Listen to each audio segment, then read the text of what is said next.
guys, and welcome to Petrol Ped, and welcome to Portugal and the 12 Cilindri Spider. Today I am embracing my inner Miami Vice. I am Sonny Crockett, but I think we need to head back to the hotel, walk you around this car and try and explain what am I talking about.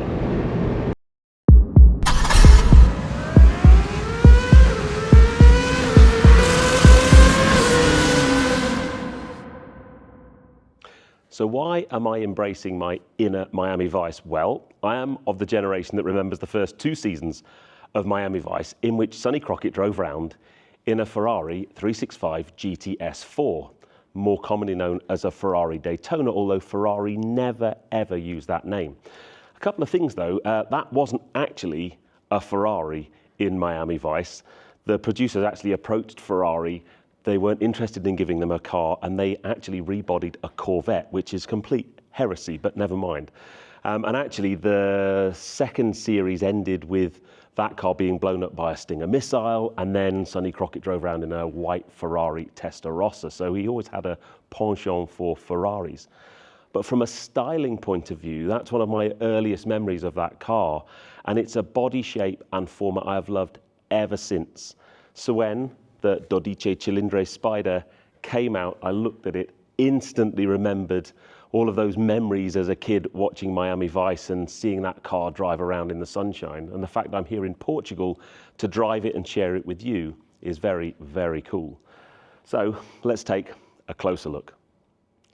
So I actually want to start by talking about the name. I've mentioned already that the 365 was named the Daytona by the media. That was actually to commemorate a 1-2-3 finish at the 24-hour Daytona race in 1967, but it's a name that kind of stuck. So when this car came out, you think, well, maybe Daytona would be a name given to this car, but there's already the Daytona SP3.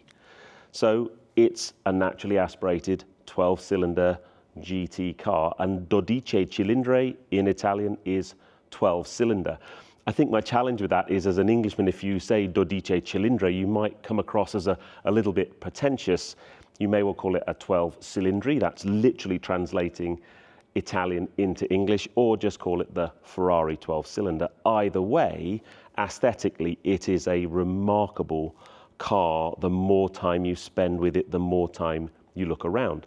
Now, the coupe version of this car we saw revealed towards the back end of last year, and now to see the Spider version, for me as a fan of soft top motoring, is where it's at. So I think the first thing we need to do is drop the roof and see the ballet of that roof mechanism as it lowers down. Before we drop the roof, it's worth noting that the design team opted for a hard retractable roof rather than the kind of soft top that we would see in something like Roma Spider, purely so that aesthetically the Spider and the coupe look very, very similar when the roof is up. But let's jump inside and drop the roof, because it's a remarkable piece of engineering.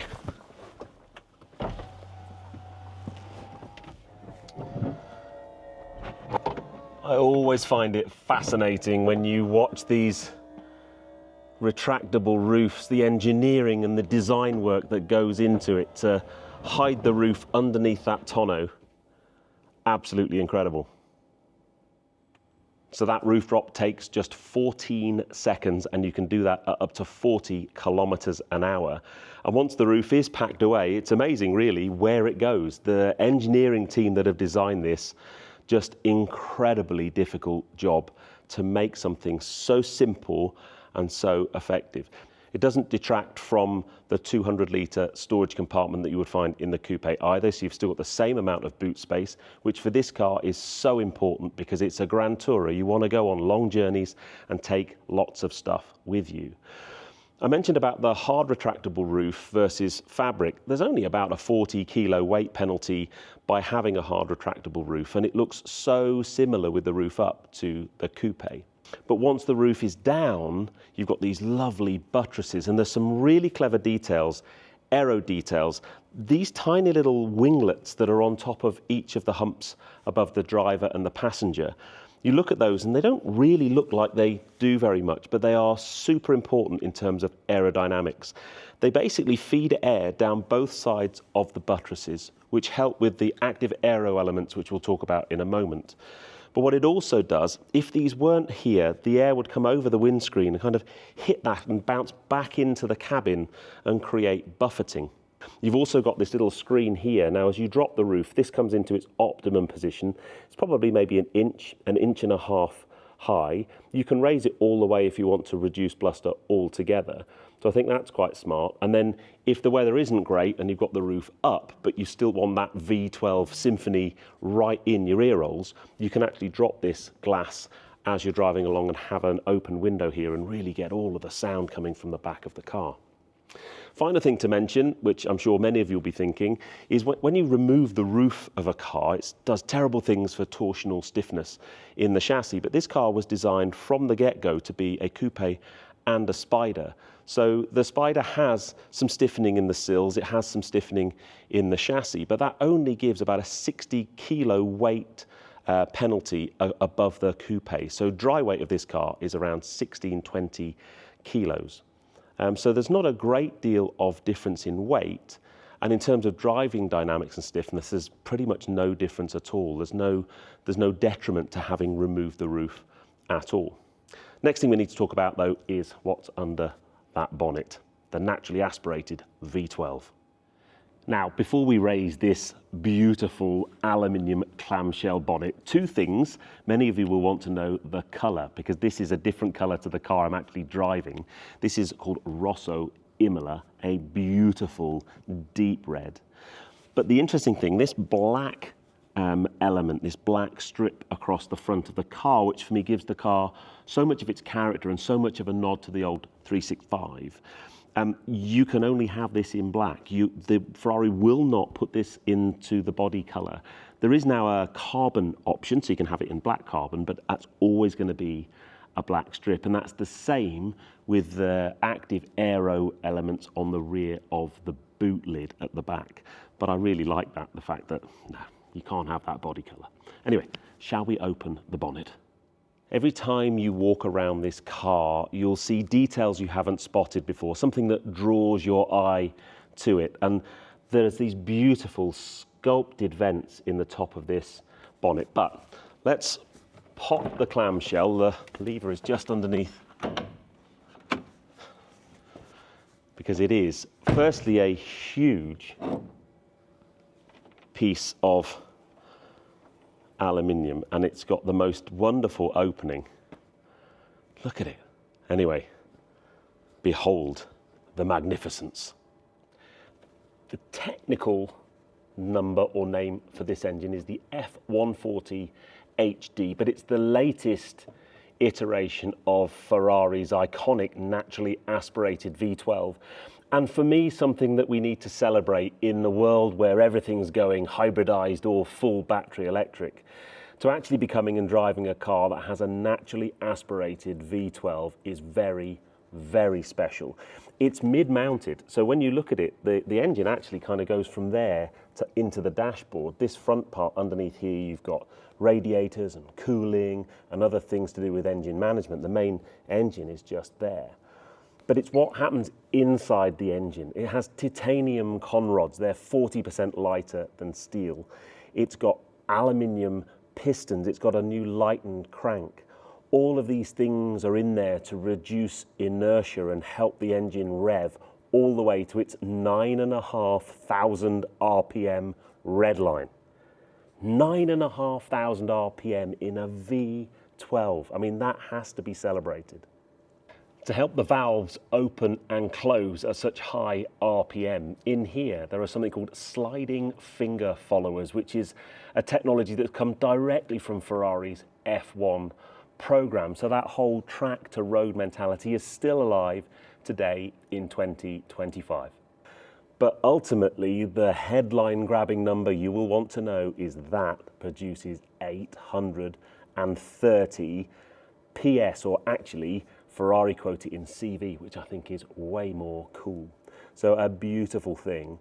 And then just in terms of spec, when you look at this, I know it's hidden under the bonnet, but this is definitely the kind of thing where you would want to open this up, and it's just a thing of beauty.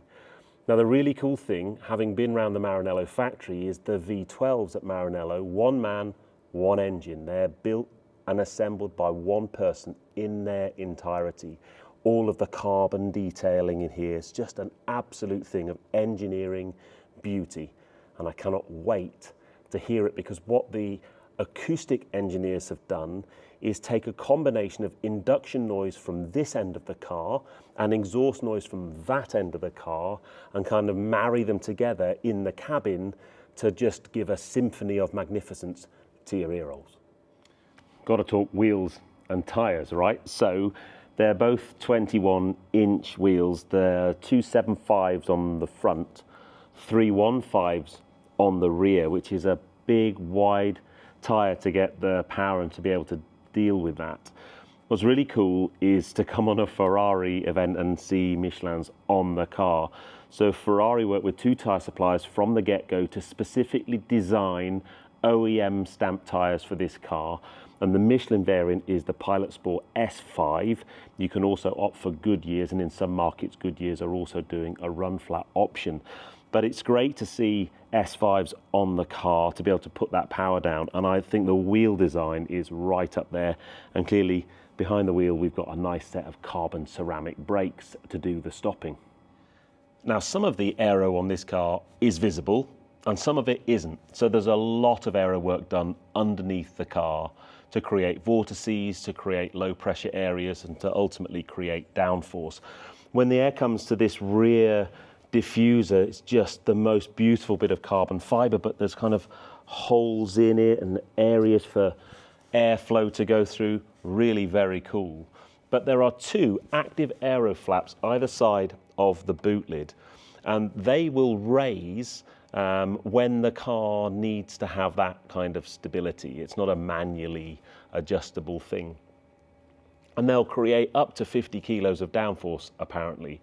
But we'll try and capture that as we're going round, depending on your throttle inputs, your braking, your yaw, your G, that the car will decide when these go up, and you'll see them kind of going up and down. I think that looks really, really smart. But because there's no big wing on the back, I just think that cleans the back of the car off so beautifully. The last thing we need to do is just quickly have a look inside, and then let's get back out on the road driving.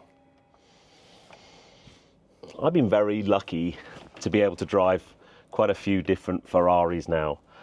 And as a fan of the brand, I'm always taken aback whenever I get the opportunity to sit in the driver's seat, to see that prancing horse in front of me. They're very, very special places, and the way that the interiors of Ferraris have evolved and improved over the years, I find really, really interesting. This car's dominated by two big screens, which we'll talk more about when we're out on the road. The central screen there has a big rev counter all the way up to that 9,500 RPM. There's no analog dials in this car anymore. It's a very digital experience. There's even a screen over there to show your passenger just how fast you're going. These seats look amazing, carbon backed, but with lovely Napa leather padding on them. They seem very comfortable, and that's important for this car because it's designed for mile munching. It's designed to do long distance journeys, to be a true grand tourer. Styling cues though, I absolutely adore this. So the various sort of drive modes is styled around the old open gated manual gear change that Ferraris were so famous for. The steering wheel houses all of your controls. There's no stalks on the steering column. You've got your indicators. On the right hand side here I've got my wipers and screen clean. On the left hand side I've got my lights. I've got these beautiful carbon paddles to change gear. Everything's on there, and that takes a little bit of getting used to. So I think we head back out onto the road and put this car through its paces, because I want to hear that V12 all the way up to 9,500 RPM. So we are out on the road in a very differently spec car. This car is in Verde Toscana with this beautiful tan interior. These are the more comfort oriented seats. So in the red car we had the carbon back sport seats. These, they look fantastic, and oh my days, are they comfortable. Driving position and comfort, just excellent.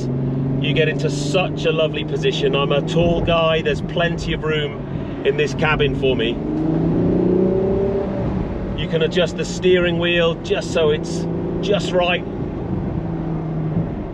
Lovely. Now, there's some very trick stuff happening in this car. It's got brake-by-wire, it's got rear axle steering. That'll shorten up the wheelbase, especially around these tighter corners like this. Just make the car feel more agile and more nimble. And when you come out of a corner, you just can't help yourself but, you know, open her up a little bit.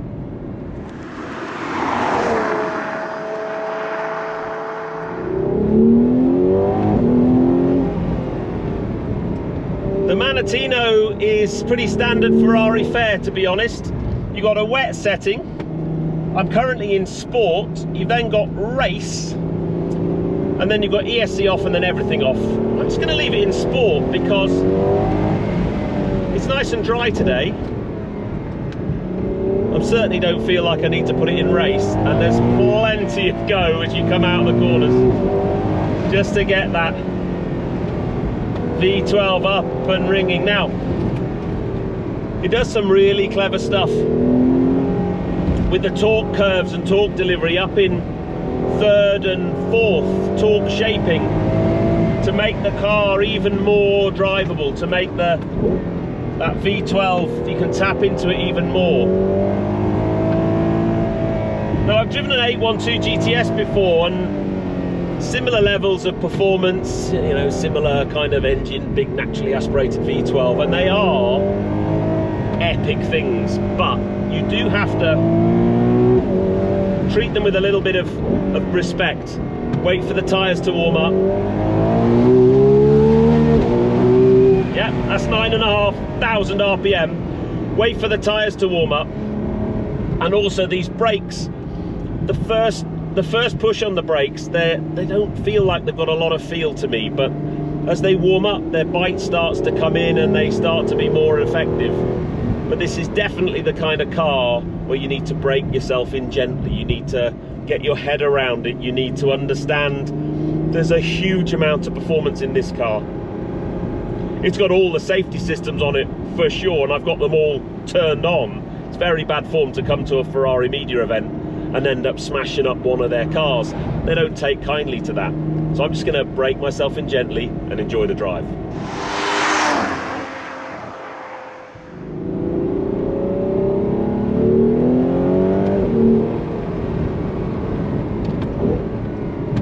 Now, it's very easy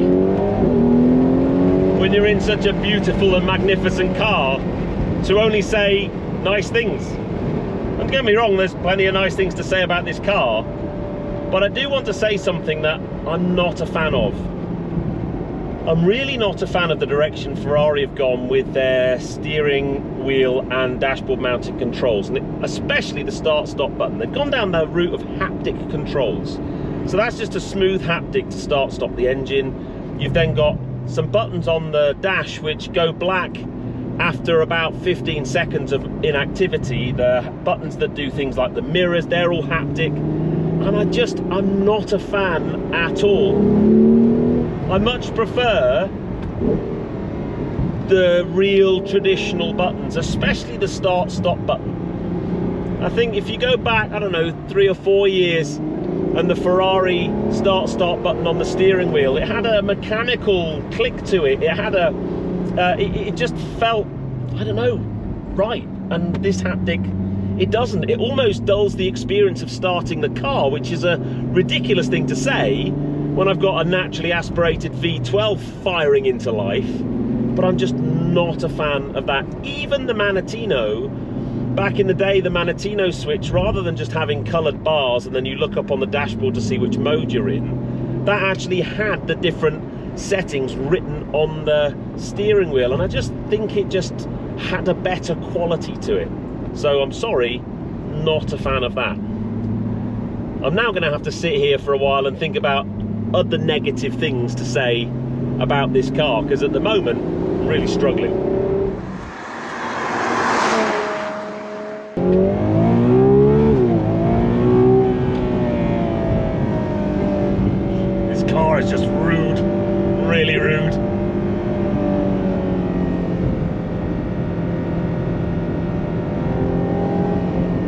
find yourself holding it up in the high up on the end of the rev range. I can't actually remember, short of a Fiat 500 with a Hayabusa bike engine in it that revved to 11,000 RPM, this is the highest revving car I've driven, I think.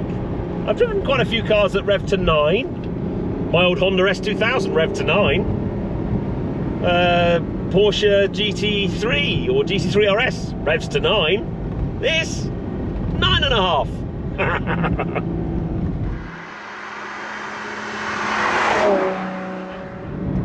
While I'm mooching along this relatively busy road, I thought I'd just talk about the screens and the infotainment system, because I think it's really interesting. First things first, it wasn't that many years ago that Apple CarPlay in a Ferrari was several £1,000s as an option. It didn't come as standard. And now, this car doesn't have its own native sat-nav. So if you want sat-nav, you use Apple CarPlay or Android Auto.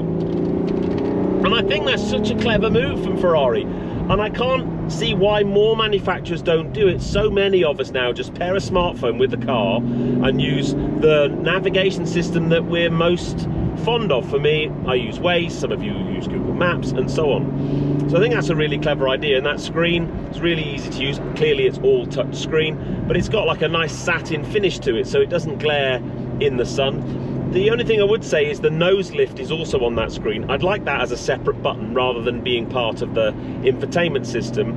And all the HVAC controls, all of your climate control, that's all in there as well. And I'd quite like that as standalone buttons, but you know, we know the world that we live in. And then the main instrument cluster in front of me, there's plenty of customization you can do to that.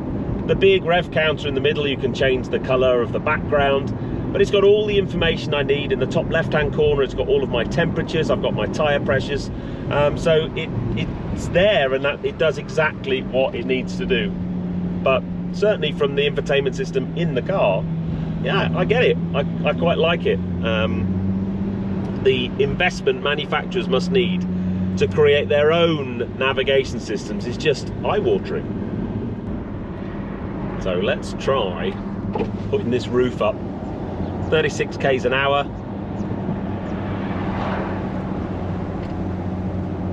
Just keep your finger on the button. Wait for it to come up. Because I want to try it, you know, as a car enclosed, to see what it's like, to see what the noise is like. So I'm now feel like I'm in a coupe. Now what I can do, just to make sure I've got that lovely V12 sound, is just drop that window at the back, and now I can still hear the noise out the back, but I'm encased in luxurious aluminium comfort. Just see how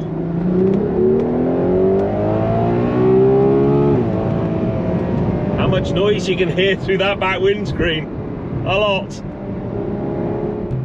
Driving with the roof up is all well and good, but the whole point of this car is top-down driving. So roof back down again.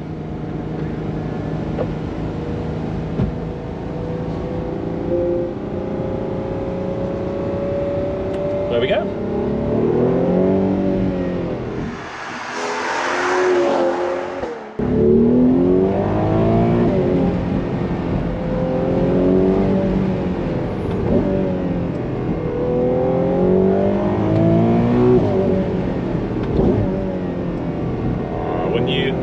When you finally get a bit of road that's open, the steering feel in this car is exceptional. It's got such an amazing turn-in. You'd think because it's a big GT car it would be softer, and it really isn't. It really isn't at all. It's just so direct on the nose.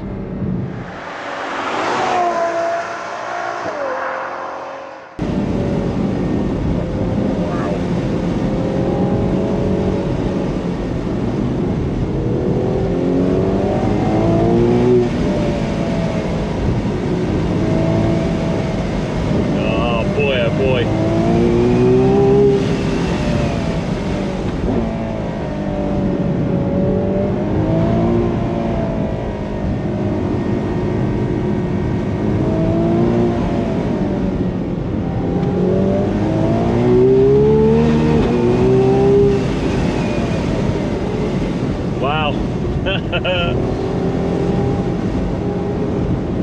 to take this on a drive tour. Oh, my days, to really explore some of Europe's best roads. That's what this car would be about. That's where you want to take it. It's not a track car. I'm sure it'd be amazing on track, don't get me wrong. But just a long distance European road trip. A combination of beautiful, twisty, open roads. Even with imperfections in the road, the suspension deals with things so well. It's so compliant, it's just so plush in the suspension. So it's very nearly time to head back to the hotel and hand back the key, which in itself is a very, very lovely thing. My final impressions of the 12 Cilindri, 12-cylinder, 12-Cilindri, however you want to say it. It's a simply epic car. I think the looks are stunning. They're design cues from the 60s and the 70s, but brought to the 2020s. It's a beautiful thing. The engine up front is an utter tour de force. Naturally aspirated V12 in today's world is a thing of joy and a thing to be celebrated. Well done, Ferrari. And I know this is a car for the few, to be admired by the many. And I will be one of those many. Did I embrace my inner Miami vice today? Hell yeah. I'm off home. I'm going to do several things. Firstly, I'm going to buy a lottery ticket, just in case. Then I can go and play on the Ferrari configurator. But I can buy myself some espadrilles and a nice pale coloured linen suit. And I am Miami Vice. Guys, I hope you enjoyed that. If you did, give me a thumbs up. Comments below are always welcome. And if you haven't done so already, please subscribe to Petrol Ped for plenty more content to come. And I'll see you on the next film. You take care, guys. Drive safe.